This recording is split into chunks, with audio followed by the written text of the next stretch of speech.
मित्रांनो, जिल्ह्यातील शेतकऱ्यांना पहिल्या टप्प्यामध्ये 258 कोटी रुपयांचा पीक विमा हा वाटप झालेला आहे, शेतकऱ्यांच्या खात्यात जमा झालेला आहे।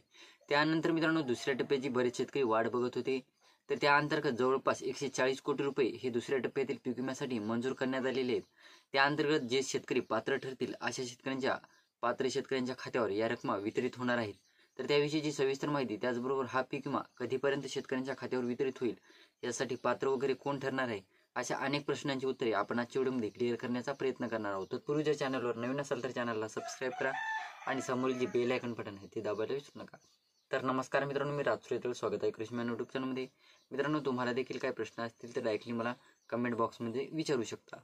कमेंट बॉक्समध्ये विचारल्याच्या नंतर तुमच्या प्रत्येक कमेंटचा रिप्लाय देण्याचा जास्तीत जास्त प्रयत्न करणार आहे। तर मित्रांनो, आपण आज ज्या जिल्ह्याविषयी माहिती घेणार आहोत त्या जिल्ह्यामध्ये 25% अग्रिमचा पीक विमा वाटप झालेला होता। त्या अंतर्गत 258 कोटी रुपये वाटप झालेले होते। तो जिल्हा म्हणजे नांदेड जिल्हा। नांदेड जिल्ह्यातील बरेच शेतकऱ्यांना प्रश्न पडलेला की नांदेड जिल्ह्यातील शेतकऱ्यांना आता या टप्प्यामध्ये पीक विमा मिळणार की नाही।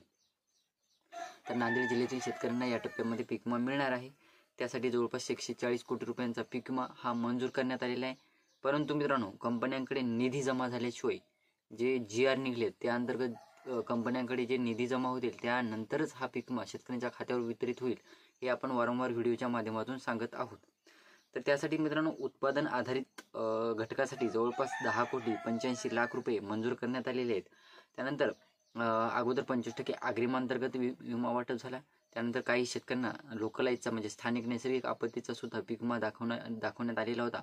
काही शेतकऱ्यांना जमा सुद्धा झालेला असेल, परंतु बऱ्याच शेतकऱ्यांना रकमा दाखवल्या गेल्या लोकलायझेशनमध्ये, परंतु जमा झालेला नव्हता। त्या अंतर्गत मित्रांनो 89 कोटी रुपये ही लोकलाइज्ड रक्कम मंजूर करण्यात आलेली आहे नांदेड जिल्ह्यासाठी।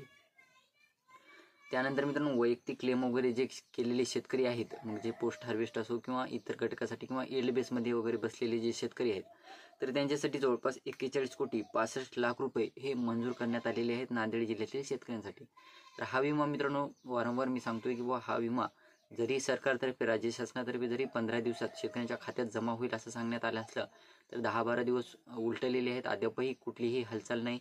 आपण सांगितलं होतं की 15 दिवसात जरी गॅरंटी वॉरंटी काय जे दिलेले असेल आश्वासन वगैरे, तरीसुद्धा ऑगस्ट महिन्यापर्यंत हा पीक विमा शेतकऱ्यांच्या खात्यात जमा होणं पॉसिबल नाही। आपण पाठीमागेच सांगितलं होतं GR निघली तेव्हा। त्याचप्रमाणे मित्रांनो, आपण जे सांगितलं होतं की पीक विमा ऑगस्टपर्यंत जमा होईल, तसंच होणार आहे मित्रांनो। हे पीक विमा जे शेतकऱ्यांच्या खात्यावर आहे तो कंपन्यांकडे जमा होईल आणि त्यानंतर 4-8 दिवसाच्या नंतर हा जे पात्र शेतकरी ठरतील त्यांच्या खात्यावर हा विमा जमा होणार आहे। तर ही होती छोटीशी माहिती नांदेड जिल्ह्याविषयी। व्हिडिओ आवडला असेल तर लाईक करा, चॅनलला सबस्क्राईब करा आणि जास्तीत जास्त शेतकऱ्यांपर्यंत पोहोचण्याचा प्रयत्न करा। धन्यवाद।